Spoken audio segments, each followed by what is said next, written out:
Ang kalangan sa pag-abot sa mga syringe ug ang kahinay sa internet connection ang pipila sa nakitang rason sa ubos nga turnout kaganinang buntag bisan pa man kun midagsa ang mga tao nga gustong magpabakuna. Si Luan Merondina sa report. Subling giablihan ang Mactan Newtown karong adlaw isip usa sa 17 ka mga vaccination sites sa Lapu-Lapu City atol sa National Vaccination Days. Sayo pa lang sa buntag, ingon niini na kataas ang linya sa mga buot magpabakuna. Si Mercedita Cuyag, 53 anyos, alas 6 pa lang sa buntag, milinya na. Antos lang yun yan kay haron nga mabaksinan yun karong adlaw. Okay, sa amo ang trabahuan, dili na mi kasulod kung walay baksin. Apan mga alas 10 na nakasugod og pagpamakuna kay dugay nga naabot ang syringe. Ako ba naabot yun? Ha? May naara ako bakuna.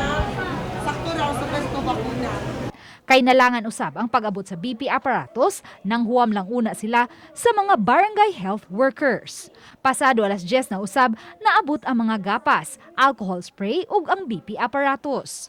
Ang syringe, manggod, once mohatag ang DOH o vaccine, kuyog na gid ang syringe ana no. O niya when pagdawat ato sa vaccine ganina when we looked at the syringe, we discovered nga gamay kayang needle na dili pwede ma IM injection. So nanawag tas DOH ipadali-dali na to og ilis ang syringe. Gawas ni ini na sinati usab ang hinay nga internet connection o kay system generated ang pag-issue sa vaccination cards, hinay usab nga nakairog ang mga vaccination sites. Gani as of 11 a.m. ganihang buntag, 1,798 pa lang ang nabakunahan, bisan pa man kung nagsugwak ang mga tao sa 17 ka mga vaccination sites. Sa Hoops Dome, nga gidagsaan sa daghang mga tao, sayo nga mi cut off sa mga tao nga ilang gi-accommodate.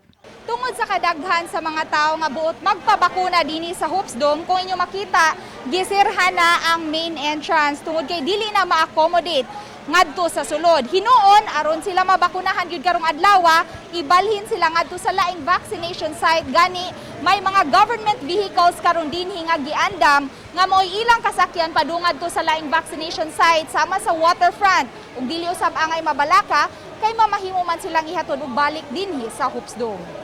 Sa pikas bahin, karong gabi ina magpili og mananaog sa ipahigayong raffle draw ang lokal nga kagamhanan nga ipaagi sa social media. Uban ni Philip Patricio og Rod Prado, Luan Merondina, Balitang Bisda.